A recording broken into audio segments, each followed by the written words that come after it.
Sathyajothi films டிஜி தியாகராஜன் தயாரிப்பில் விஜய் சேதுபதி நித்யாமேனன் நடிக்கும் தலைவன் தலைவி ஜூலை 25 முதல் திரையரங்குகளில்.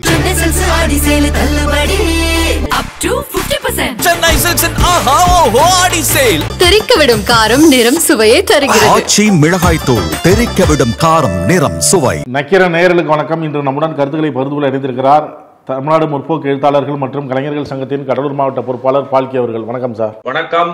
நக்கீரன் ஆசிரியர் குழு மற்றும் வாசகர்களுக்கு பால்கியின் அன்பு வணக்கங்கள். கர்நாடக மாநிலம் தர்மசாலா மஞ்சுநாதர் கோயில் முன்னாள் பணியாளர் கொடுத்த புகார் மிகவும் பரபரப்பாக இருக்கு. பல பெண்கள் கொன்று புதைக்கப்பட்டதா அவர் சொல்றாரு. தான் அந்த வேலையை செய்யலன்னா எனக்கு மிரட்டல் வந்தது அப்படின்லாம் அந்த புகார்ல சொல்லியிருக்கிறதா செய்திகள் வெளியாகிருக்கு. இது குறித்து விசாரிக்க சிறப்பு குழு அந்த மாநில அரசு நியமிச்சிருக்கு.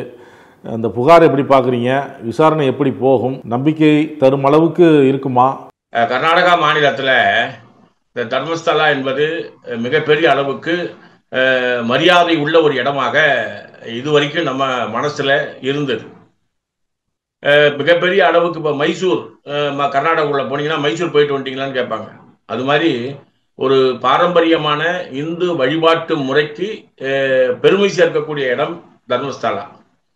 அந்த தர்மஸ்தலா எவ்வளவு லட்சம் கோடிகளை சொத்துக்களாக உள்ள வைத்திருக்காங்க என்று ஒரு 6-7 வருஷத்துக்கு முன்னால கர்நாடகாவில் அங்கே ஒரு சின்ன பிரச்சனைகள் வந்தபோது பேசப்பட்டது. அதுக்கப்புறம் அரசியல் ரீதியாக அது அமுங்கி போச்சு. அப்போ பாரதிய ஜனதா கட்சி ஆட்சியில் இருந்தது.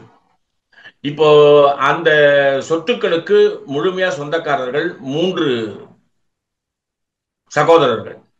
மூத்த சகோதரர் ராஜ்யசபா உறுப்பினர் பிஜேபி சார்பாக. 2வது ஆள் பார்த்தீங்கன்னு சொன்னா லைன்ஸ், ரோட்டரி அப்படி போன்ற அமைப்புகள் பிசினஸ் கம்யூனிட்டியினுடைய ஒரு மிகப்பெரிய சேம்பர் ஆஃப் காமர்ஸ் அப்படின்னு நம்ம சொல்லக்கூடிய இடத்து மாதிரி அகில இந்திய அளவில் இருக்கக்கூடிய வியாபார பெருங்குடி மக்களினுடைய தலைவனாக 2வது ஆள் இருக்கார். 3வது ஆள் இவங்க 2 பேருக்கும் உதவிகரமாக இருக்கக்கூடிய ஆள். இதுல தனக்கு ஏற்பட்டிருக்கக்கூடிய சைக்கலாஜிக்கல் எஃபெக்ட் காரணமா இவ்வளவு பேரை கொன்று புதைத்த ஒரு ஆளுக்கு ஏற்பட்ட மனப்பிறழ்வு தான் இந்த பிரச்சனையை வெளியே கொண்டு வந்திருக்குன்னு இப்ப நிறைய பேர் டிவியில பேசுறாங்க.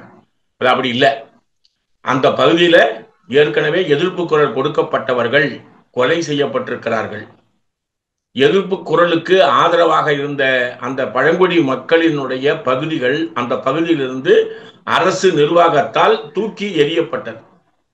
இப்ப தமிழ்நாட்டில் இப்படி ஒரு ப்ராப்ளம் வருதுன்னு சொன்னா அதுக்கு சட்டம் ரீதியாக நீதித்துறையோ அல்லது காவல்துறையோ இன்வால்வ் ஆகி வர்ற மாதிரி அல்லது அரசியல் முக்கியத்துவம் கொடுக்கிற மாதிரி அங்க கொடுக்கப்படலை.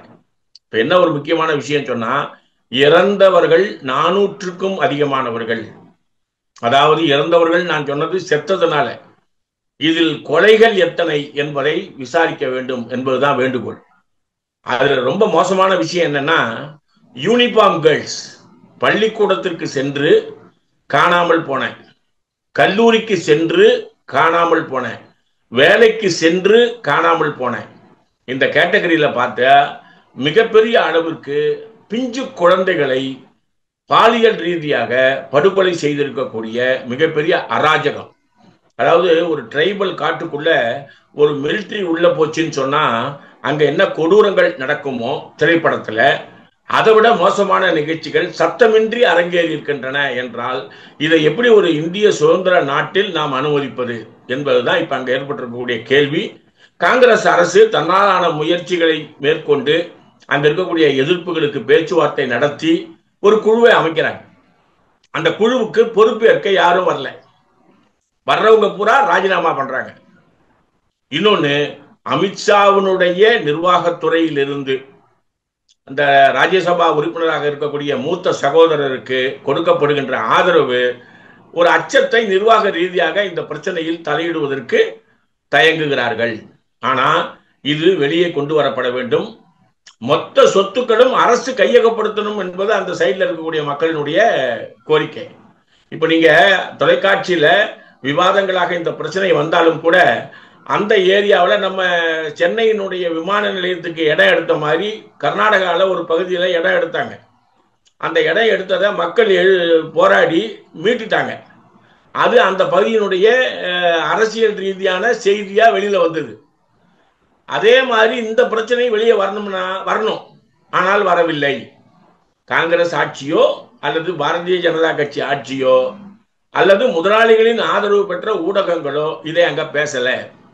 இது மிகப்பெரிய படுபாதகமான படுகொலை நிகழ்ச்சி. உடனடியாக அரசியல் ரீதியாக முக்கியத்துவம் கொடுத்து குற்றவாளிகள் மீது தண்டனை உறுதி செய்யப்பட வேண்டும். சிறப்பு புலனாய்வு குழுவுக்கு விசாரணைக்கு முழு ஒத்துழைப்பு கொடுப்போம்னு அந்த கோயில் நிர்வாகம் சொல்லுது. ஆமா, காங்கிரஸ் கவர்மெண்ட்ல இருக்கக்கூடிய உயர்ந்தபட்ச மாவட்ட ஆட்சித்தலைவர் பலகட்ட பேச்சுவார்த்தை நடத்துறாரு. அந்த உள்துறை அமைச்சர் கர்நாடகா காங்கிரஸ் கவர்மெண்ட் அதுக்கான முயற்சி எடுக்குது. போயிட்டு அவங்க சென்னை பெங்களூர் திரும்பி வராங்க. திரும்பி வந்தா அடுத்த நாள் ஸ்டாண்ட் ஸ்டில் அப்படியே நின்று கொண்டு இருக்கிறது. அதற்கு மேல அந்த நடவடிக்கைகள் போகல. அதுக்கு என்ன காரணம்னு சொன்னா, பணக்காரர்களை எதிர்க்கக்கூடிய அழுத்த அரசியல் கர்நாடகாவில் இப்பதான் டேக் ஆஃப் ஆகுது. இன்னும் கொஞ்சம் வேகமா மக்கள் இயக்கம் அங்க நடக்க போகுது. அதன் மூலமாக உண்மை வெளிச்சத்துக்கு வரும். நீங்க நம்பிக்கையோட இருங்க, நடவடிக்கை எடுப்போம் என்று முதலமைச்சர் சொல்லியிருப்பது ஓரளவு நம்பிக்கையை விதைத்திருக்கிறது. துணை ஜனாதிபதியாக இருந்த தன்கர் ராஜினாமா செய்தது ஒரு விவாதமாகவே போயிட்டு இருக்கு. இன்னமும் அது விவாதிக்கணும் அப்படின்னு சொல்லி காங்கிரஸ் நாடாளுமன்றத்தில் குரல் கொடுத்துருக்கு. இந்த ராஜினாமா செய்த விஷயம் பிஜேபிக்கு எப்படி இருக்கு? அது சங்கடத்தை ஏற்படுத்தியிருக்கா, இல்லை பிஜேபி இவர் ராஜினாமா செஞ்சது தான்ப்பா நமக்கு நல்லது அப்படின்னு நினைக்குதா? வடக்கு பகுதி ஊடகங்கள், காட்சி ஊடகங்கள் பெரும்பான்மையாக தன்கரனுடைய வரலாற்றை போட ஆரம்பித்திருக்கிறார்கள். அது ஒரு நல்ல முன்னேற்றம். யாருக்குன்னா பொதுமக்களுக்கு. வெளிப்படைத்தன்மை நடவடிக்கைகளை விரும்பாதது ஒன்றிய அரசு. தன்கர் விஷயத்துல என்ன நடந்தது என்பது ஒரு மிகப்பெரிய மர்மமாகவே எல்லோருக்கும் இருந்திருந்தது. ஆனா அது மர்மம் அல்ல. தன்கர் என்பவர் யார், தன்கருடைய அரசியல் வரலாறு என்ன, இன்று தன்கர் எடுத்திருக்கக்கூடிய முடிவு எப்படிப்பட்டது, இந்த 3 கேள்விக்கும் ஆங்கிலத்தில் சொன்னதை நான் உங்ககிட்ட அப்படியே தமிழில் சொல்லிடுறேன். இவர் தேவிலாலினுடைய விசுவாச ஊழியராக இருந்தவர் நம்முடைய தன்கர். தேவிலால் என்கின்ற ஒரு முன்னாள் ஹரியானாவுடைய முதலமைச்சர், அதுக்கப்புறம் விவசாயிகளினுடைய தலைவராக இருந்த, வடக்கு பகுதியில கோலோச்சி கொண்டிருந்த ஒரு ஆள். இன்னைக்கு ஜாட் அமைப்புக்கு ஒரு மிகப்பெரிய ஜாதி இயக்கம் வந்திருந்தாலும் கூட தேவிலால் தான் ஜாட் அமைப்பினுடைய மிகப்பெரிய தலைவராக இருந்தவர். ஜாட் வம்சத்தில் இருந்து ஒரு நல்ல முன்னேற்ற பாதையை இவர் தேர்ந்தெடுப்பதற்கு யோசனை பண்ணி தேவிலால் கட்சியிலிருந்து காங்கிரசுக்கு வந்து, காங்கிரஸ்ல இருந்து பிஜேபிக்கு போய், பிஜேபியிலிருந்து கர்நாடகா வெஸ்ட் பெங்காலுக்கு போய், வெஸ்ட் பெங்கால்ல கவர்னராக இருக்கும்போது அதிகபட்ச விசுவாசமாக இருந்து அதன் மூலம் துணை ஜனாதிபதியாக வந்திருக்கிறார். நீங்க வடக்கு பகுதி ஊடகத்துல அந்த காட்சி ஊடகத்துல 2-3 காட்சியை போடுறான். எப்படின்னா, அவர் முதலில் பணிவோடு மோடியை வரவேற்றது, ராஜ்நாத் சிங்கை அவர் வரவேற்றது, அமித்ஷாவை அவர் வரவேற்றது. இது 3ஐயும் பார்த்தீங்கன்னா இந்திய சுதந்திர வரலாற்றில் இப்படி ஒரு பணிவோடு இருக்கக்கூடிய துணை ஜனாதிபதியை நீங்க பார்க்கவே முடியாது என்று கீழே ஸ்க்ரோல் போகுது. அப்போ ரொம்ப ஒபீடியண்டாக இருந்து பிஜேபியினுடைய விசுவாசத்தை பெற்று 2027 வரை கம்ப்ளீட்டட் வைஸ் பிரசிடென்ட் என்று போக முயற்சி செய்தார். வெங்கைய நாயுடு நல்ல பேரோட போனார். ஆனால் அதே போல தானும் போக வேண்டும், விசுவாசத்தோடு இருக்க வேண்டும் என்று நினைத்ததற்கு இடைஞ்சலாக வந்தது 2 பிரச்சனை. ஒண்ணு என்னன்னு சொன்னா, நட்டா என்பவருடைய நடவடிக்கைகள். நட்டாவை விட மோசமாக குறைந்த அளவு அரசியல் அனுபவமே உள்ள ரிகு, அவருக்கு கொடுத்திருக்கக்கூடிய பொறுப்பு முறையற்ற அலாட்மெண்ட் என்பதுதான் தன்கருடைய கருத்து. அவர் துணை ஜனாதிபதியை டீல் பண்ற விஷயமோ, துணை ஜனாதிபதி ஜனாதிபதிக்கு அடுத்த நிலையில் இருக்கிறார்கள் என்பதை கூட புரிந்து கொள்ளாமல் ஒரு ஜூனியர் அமைச்சருடைய அணுகுமுறை என்பது அவரை மிகப்பெரிய அளவுக்கு சங்கடத்தை உருவாக்கி இருக்கிறது. அதுதான் அந்த 2 மணி நேரத்தில் நடந்திருக்கக்கூடிய பிரச்சனை. இன்னும் சொல்ல போனால், அந்த நீதிபதி மீது நடவடிக்கை எடுக்க வேண்டும் என்பதற்கு சுயேட்சையான அரசியல் அதிகாரம் உடையவர் உதவி ஜனாதிபதி. கன்சென்ட் அவர் கொடுத்துருக்கக்கூடிய ஆளு.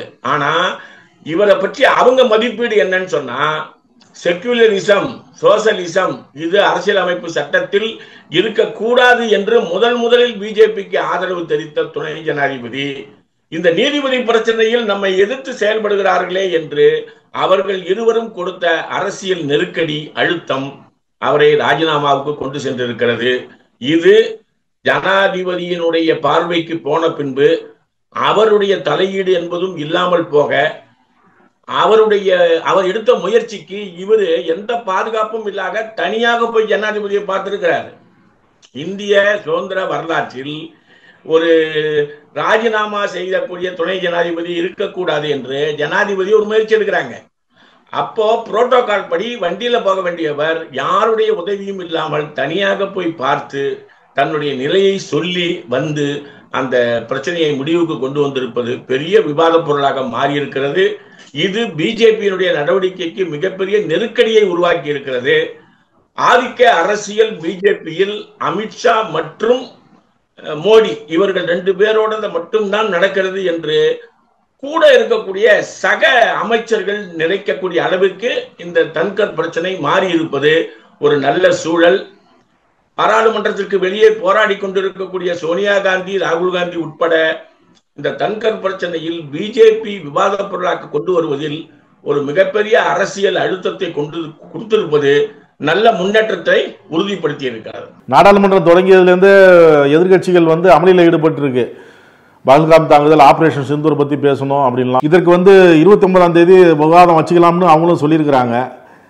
நடுவில் தங்கர் பிரச்சனை எப்படி எதிர்கட்சிகளை சமாளிக்கிறதுன்னு தடுமாறுதா, இல்ல அவங்க தெளிவா தான் இருக்காங்களா? எதிர்கட்சிகள் குரலை மதிக்காம அதை மட்டுப்படுத்திடலாம் அப்படிங்கிற அளவுக்கு தெளிவா இருக்காங்களா? நாடாளுமன்றத்தில் இப்ப தடுமாற்ற நிலையை ஏற்படுத்தி இருக்கக்கூடியது ஆளும் கட்சியில் இருக்கக்கூடிய அரசியல் அமைப்பு டீமுக்கு தான். இப்ப குறிப்பா இவர்களுக்கு ஆதரவு தரக்கூடிய என்டிஏ ஆதரவு கட்சிகள் இருக்காங்க பாருங்க, அவங்க யாருமே இந்த பிரச்சனையில கருத்தை சொல்லல.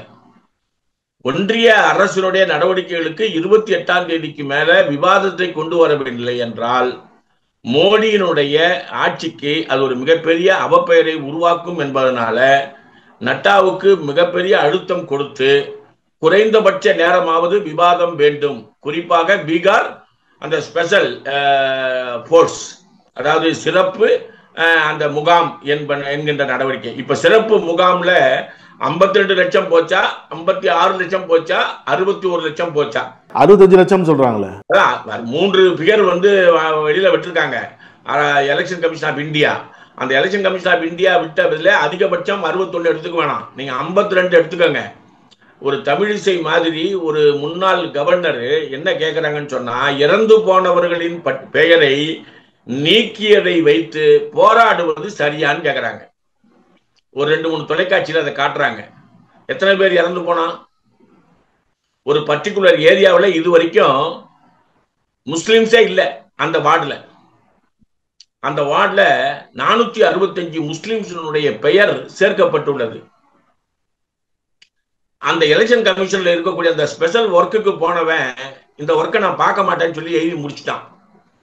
அப்ப மறுத்ததை நிராகரித்து அந்த 465 பேரோட பட்டியலோட அந்த பட்டியல் ரிலீஸ் ஆகுது பீகார்ல ஒரு பர்டிகுலர் ஏரியாவில். இப்போ அந்த பீகாரினுடைய எதிர்கட்சி கூட்டு குழு என்ன சொல்லியிருக்காங்கன்னு சொன்னா, இவ்வளவு எதிர்ப்பையும் மீறி எலெக்ஷன் கமிஷன் ஆஃப் இந்தியா செயல்பட்டால் நாங்கள் நாடு முழுவதும் இந்த எதிர்கட்சிகள் கூட்டணி ஒரு மிகப்பெரிய எலெக்ஷன் பகிஷ்கரிப்பு, அதாவது எலெக்ஷன் பாய்காட் என்ற முடிவுக்கு போக வேண்டி வரும் என்று ஒரு எச்சரிக்கை கொடுத்திருக்கிறாங்க. 40 மணி நேர விவாதத்துக்கு டைம் கேட்டாங்க, 25 மணி நேரம் கொடுக்கிறேன்னு சொன்னாங்க. இப்ப முதல் கட்டமா 16 மணி நேரம் விவாதத்திற்கு ஏற்றுக்கொள்ளப்பட்டிருக்கிறது. எது எப்படி இருந்தாலும் எதிர்கட்சிகள் இதுல அட்வான்ஸ் ஆகி வராங்க.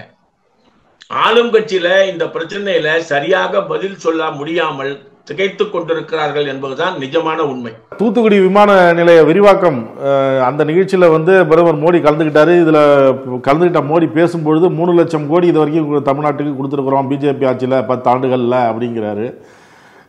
இதை எப்படி பாக்குறீங்க? முருகன் வேற ஒரு தொகையை சொல்றாரு. இதற்கிடையில தமிழக முதல்வர் அவர்கள் ஒரு கோரிக்கை மனுவும் அளிச்சிருக்கிறாரு. அவர் மருத்துவமனையில் ஓய்வுல இருக்கிறதுனால நேரடியாக சந்திக்க முடியல, அதனால கோரிக்கை மனு அளிச்சிருக்கிறாரு. இதெல்லாம் எப்படி பாக்குறீங்க? தமிழகத்தினுடைய விசிட் அவர் வராருன்னு சொன்ன உடனே தூத்துக்குடியில அந்த நிகழ்ச்சியில பார்த்தீங்கன்னு சொன்னா பாரதிய ஜனதா கட்சியினுடைய ஆட்கள் கோஷம் போட்டது மோடியை வாழ்க வாழ்க என்று சொல்வதற்கான கோஷம். இந்த பக்கம் பார்த்தீங்கன்னு சொன்னா மேடையில இருக்கக்கூடிய தங்கம் தென்னரசு, கனிமொழி, ராஜா, டிபி ராஜா அந்த தொழில்துறை அமைச்சர் இவங்கெல்லாம் உட்கார்ந்து பார்த்த உடனே திமுகவுடைய ஆட்கள் கொடுத்த கோஷம். இதெல்லாம் தாண்டி அவர் மோடி இந்த சப்ஜெக்டுக்குள்ள சிக்காம ஒரு சில விஷயத்தை பேசியிருக்காரு. அந்த சிக்காம விஷயத்தை பேசினதுல தமிழ்நாடு முதலமைச்சர் அவருக்கு ஞாபகப்படுத்துறதுக்கு 2-3 விஷயம் சொல்லியிருக்காரு. ஒண்ணு பாத்தீங்கன்னு சொன்னா, நம்ம சென்னையில் இருக்கக்கூடிய அந்த மெட்ரோ ரயில் விரிவாக்கத்திற்கு நாம் ஏற்கனவே கேட்ட தொகை இன்னமும் விடுபடவில்லை. அதை விடுபட வைக்க வேண்டும். ஒன்று, கோவை, மதுரை போன்ற இடங்களுக்கு விரிவாக்கத்திற்கான பணிகளுக்கு ஒப்புதல் அளிக்கப்பட்டு அதற்கான பூர்வாங்க அனுமதி என்பது கொடுக்காமல் இருக்கிறாங்க. இது அந்த பகுதியில் இருக்கக்கூடிய மக்களுக்கு நெடுநாள் கோரிக்கை. அதை நீங்க உடனடியா தரணும்னு சொல்லியிருக்காங்க. இந்த கல்வித்துறையில நிபந்தனையோடு சில நிதி அலாட்மெண்ட் இருக்குது. இந்த மாதிரி ஸ்கீமுக்கு இவ்வளவு ரூபாய் கொடுக்கணும்னு அதுல ஒரு நமக்கு 2451 கோடி ரூபாய் நமக்கு வர வேண்டி இருக்கு. அதை சில நிபந்தனைகளை இவங்க சேர்த்து சிபிஎஸ்இ அப்ரூவல் என்பதை இணைத்து கொடுக்காமல் இருப்பது சரியல்ல. போன தடவை கல்வி அமைச்சர் இங்கே வந்தபோது அந்த மனு கொடுக்கப்பட்டுள்ளது. அதை இன்னும் பரிசீலிக்காமல் இருப்பது ஒன்றிய அரசினுடைய அணுகுமுறை ஆரோக்கியமானதல்ல. அந்த 25% கல்வித்துறையில் இருக்கக்கூடிய சாதாரண ஆட்களுக்கு இலவச அனுமதி, அதற்கான தொகை, இவற்றை உடனடியாக ஒன்றிய அரசு அனுமதிப்பதன் மூலம் தமிழ்நாட்டினுடைய வளர்ச்சிக்கு உதவிட வேண்டுகிறேன் அப்படின்னு கொடுத்திருக்காரு. எல்லாமே பார்த்தீங்கன்னு சொன்னா வாசகர்கள் நமக்கு அரசியல் ரீதியாக தமிழ்நாட்டிற்கு கொடுக்க வேண்டிய அந்த தொகையை பாரபட்சமாக ஒன்றிய அரசு நடந்து கொண்டிருப்பது என்பதை புரிந்து கொள்வதற்காக இந்த விஷயங்களை பூரா நம்ம மறுபடியும் வரலாற்றை சொல்ல வேண்டிய தேவை இருக்கிறது. இது வடக்கு மாநிலங்களுக்கு அந்த பகுதியில் இருக்கக்கூடிய 52 பள்ளிகள் ஆல்ரெடி க்ளோஸ் ஆகி 2 வருஷம் ஆகும். அந்த 52 பள்ளிகளையும் கணக்கில் வைத்து நிதி ஒதுக்கப்படுகிறது. 14% கூட நமக்கு நிதி தருவதில்லை. 2015 வரும்போது 20%, 21% என்பது தொடர்ந்த அரசியல் பழிவாங்குதல் நடவடிக்கையில 21 14 குறைவது நம்முடைய எதிர்ப்பு குரலை நசுக்குவதற்காக என்பதை வாசகர்கள் புரிந்து கொள்ள வேண்டும். ஒன்றிய அரசு அந்த அணுகுமுறையில் கூடாது என்று பொறுப்புள்ள முதலமைச்சர் என்ற வகையில நம்ம இந்த கேள்வியை கேட்டிருக்கோம். அதுக்கான பதில் அவர் தர வேண்டிய தேவை இருக்கு.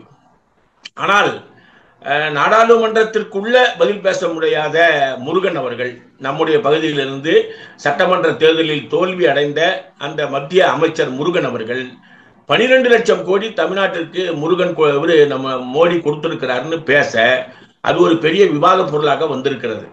12 லட்சம் கோடியா 3 லட்சம் கோடியா, 2 பேர்ல சொல்றதுல எது உண்மை என்று சிட்டிசன்கள், நெட்டிசன்கள் முகநூல்ல போட்டு கலாய்க்க ஆரம்பிச்சிருக்காங்க. நமக்கு கொடுக்க வேண்டிய தொகையை பொறுப்பாக கேட்டு பெறாத பாரதிய ஜனதா கட்சியினுடைய ஆதரவு சக்திகள் இப்ப வந்திருக்கக்கூடிய மோடியிடம் பேசி குறைந்தபட்சம் அதை வாங்கி தருவதுதான் தமிழ்நாட்டினுடைய கல்வி வளர்ச்சிக்கும் தொழில் வளர்ச்சிக்கும் முக்கியமானதாக இருக்கும். அந்த திசை வழியே செல்ல வேண்டும் என்பதுதான் நம்முடைய விருப்பம். மோடி இன்னைக்கு அந்த தூத்துக்குடியில பேசும்போது அந்த சப்ஜெக்டை தொடல, வளர்ச்சி சமாச்சாரத்தை மட்டுமே பேசிட்டார்.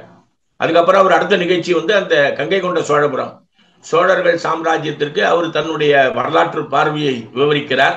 அது ஒரு பாரம்பரியமான நாணய வெளியீட்டு விழா.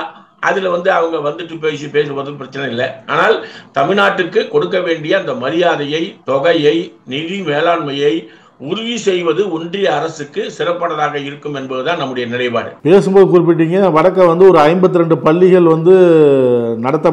நடத்தப்படாத பள்ளிக்கு நிதி ஒதுக்குறாங்க. இருக்கிற எதிர்கட்சிகள் அதை பத்தி கேள்வி எழுப்பலையா? ராஜஸ்தான்ல இருக்கக்கூடிய எதிர்கட்சிகள் இந்த கல்வித்துறையில போட வேண்டிய ஆட்களை, ஆசிரியர்களை போடாம மிகப்பெரிய அளவிற்கு கல்வித்துறையில ஊழல் நடக்குது என்று மிகப்பெரிய போராட்டம் நடந்தது. அந்த போராட்டம் என்பது காவல்துறையினால பாரதிய ஜனதா கட்சி ஆட்சிக்கு வந்ததுக்கு அப்புறம் நசுக்கப்பட்டது. அதுக்கப்புறம் அது டேக் ஆஃப் ஆகல. தமிழகம் வருவதற்கு முன்பு வெளிநாடு சுற்றுப்பயணத்தில் இருந்தார் பிரதமர் மோடி. மாலத்தீவுக்கு போயிட்டு வந்திருக்கிறாரு. அங்க 5000 கோடி நிதி உதவி எல்லாம் அளிச்சிருக்கிறாரு. இதெல்லாம் எப்படி பாக்குறீங்க அவர் பயணத்தை? அதாவது நாடாளுமன்றம் சுறுசுறுப்பாக இயங்க வேண்டும், எதிர்கட்சிகள் உள்ளே வர வேண்டும் என்ற எதிர்பார்ப்பு என்பது சூழல் இருக்கும்போது இதுக்கெல்லாம் பதில் சொல்லுவார் என்று நாமெல்லாம் எதிர்பார்த்தப்போ போன பேட்டியிலே நம்ம சொன்னோம் அவர் வெளிநாட்டுக்கு சென்றார்னு. வெளிநாட்டுக்கு சென்று அவர் பேசிய விஷயத்திலேயே அந்த நாட்டில் எதிர்ப்பு குரல் அங்கொன்றும் இங்கொன்றுமாக ஒலிக்கும் நம்ம நினைச்சோம். ஆனா அவர் போன இடங்கள்ல பிரான்ஸ்ல மிகப்பெரிய எதிர்ப்பு ஆர்ப்பாட்டம் நடந்தது. ஏன் எதிர்ப்பு ஆர்ப்பாட்டம் நடந்ததுன்னா, பிரான்ஸ் நாட்டில் இருக்கக்கூடிய ஆட்கள் ஏற்கனவே இந்தியா பிரான்ஸ் உடன்படிக்கையில் மாணவர்கள் படித்து செல்வதில் உள்ள இடையூறுகளை சரி செய்ய வேண்டும் என்ற டிமாண்டு கடுமையாக்கப்பட்டிருக்கிறது. அதை ஈஸி பண்ணணும்ன்றதுதான் வெளியுறவுத்துறை அமைச்சருடைய வேலை. ஆனால் வெளியுறவுத்துறை அமைச்சர் அந்த வேலையை செய்யவில்லை. இவர் போய் பிரான்ஸ்ல கை குலுக்கிட்டு அவர்கிட்ட சில விஷயங்களை பேசிட்டு அவங்க நாட்டுக்கு இவர் உதவி செய்தாரே ஒழிய அந்த சப்ஜெக்ட்ல இந்த நினைவுக்கு வாசகர்கள் கொண்டு வர வேண்டியது 2024-25 இது வரைக்கும் அவரு சென்ற வெளிநாடுகளின் எண்ணிக்கை அப்படின்னு ஒரு ஆர்டிஐல ஒருத்தர் கேள்வி கேட்டிருக்காரு. பீகாரை சேர்ந்தவர், டெல்லியில இருக்கார். அவர் ஒரு ஜேர்னலிஸ்ட். அவர் கேட்டிருக்கிறாரு. அந்த நாடுகளுக்கு போயிட்டு வந்த விவரத்தை ஆர்டிஐல கொடுத்துருக்குறாங்க. ஆர்டிஐல கொடுத்ததோட சேர்த்து அவர் இன்னொரு கேள்வி என்ன கேட்டிருக்காருன்னு சொன்னா, இப்படி போயிட்டு வருவதனால ஒரு பிரதமருக்கு ஆகக்கூடிய செலவு எவ்வளவுன்னு கேட்டிருக்காங்க. 2004-2025 அவர் இந்த கொரை மாசத்துல 7 மாசத்துல, இப்ப நமக்கு 8வது மாசம் இன்னும் பிறக்கல, 7 மாசத்துல அவர் போயிட்டு வந்த நாடுகளின் எண்ணிக்கையை சொல்லிட்டு செலவு மட்டும் சொல்லி இருக்கிறாங்க 162 கோடி ரூபாய். அதுல என்ன கேட்டிருக்காங்கன்னு சொன்னா, தேசிய கிராமப்புற வேலைவாய்ப்பு திட்டத்திற்கு மத்திய அரசு நமக்கு கொடுக்க வேண்டிய 2 டியூ இருக்கு பாருங்க, அந்த 2 டியூ சேர்ந்தாலே 162 கோடிக்கும் கீழே. அப்போ தமிழ்நாட்டுக்கு கொடுக்க வேண்டிய மக்கள் வாழ்வாதாரத்துக்கான சப்ஜெக்டுக்கு கொடுக்காத ஒன்றிய அரசு வெளிநாடுகளுக்கு செல்லும் போது அவருக்கு தனிப்பட்ட ஒரு பிரதமருக்கு ஆகக்கூடிய செலவினை பற்றி கேள்வி கேட்கும்போது நல்ல வேளை ஆர்டிஐல அது சரியான பதிலாக கொடுத்திருக்கிறார்கள். இது ஒரு மிகப்பெரிய விவாத பொருளாக நாடாளுமன்றத்தில் ஒலிக்கும் என்றுதான் நாடாளுமன்ற உறுப்பினர்கள் அந்த போராட்டத்தில் அறிவித்திருக்கிறார்கள். அதனால இவருடைய பிரான்ஸ் விஜயம், பிரிட்டன்ல போய் ஏற்பட்டிருக்கக்கூடிய முன்னேற்றம், மாலத்தீவுல போய் பேசும்போது அந்த பிரதமர் அந்த பகுதியில் உள்ள மக்களின் மொழியில பேசல. அந்த மக்களுக்கு அந்த மொழி மட்டும்தான் தெரியும். அவர் ஆங்கிலத்துல பேசுறாரு. எல்லாருக்கும் தெரியணும்னு நம்மால அங்க போய் இந்தியே தெரியாத ஆளுங்களுக்கு இந்தியில பேசிட்டு வர்றாரு. அப்போ அது ஒரு செயற்கை ஷூட்டிங் மாதிரி அந்த விசிட் என்பது ரெக்கார்ட் செய்யப்பட்டு வந்திருக்கிறது.